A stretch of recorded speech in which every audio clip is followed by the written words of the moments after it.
Le travail en commission s'est poursuivi à la fin du mois de juin. Le gouvernement est désormais prêt à débattre des mesures adoptées dans le cadre de ce travail en commission. Des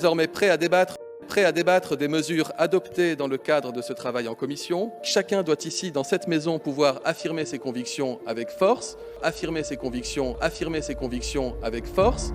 J'en viens ensuite à l'article 4 bis du projet de loi. Il existe certes un lien entre PMA et GPA,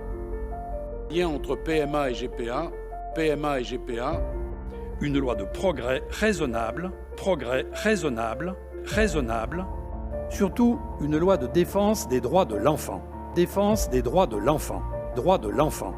L'intérêt prioritaire des enfants est ce qui nous a animés tout au long du travail sur chacun des articles de cette loi, en particulier de l'article 1. L'intérêt prioritaire des enfants est ce qui nous a animés tout au long du travail. L'intérêt prioritaire des enfants. Ce texte devra faire primer l'émancipation de chaque femme. L'enjeu est de s'en remettre aux décisions de chaque femme concernant ses propres volontés.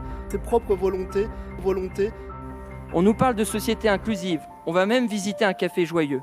Et en même temps, on autoriserait un tri des enfants à naître. Le coût de ces examens est très important.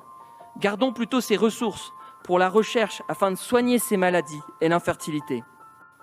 Est-ce à l'assurance maladie de financer la création d'orphelins de père, d'orphelins d'un deuxième parent?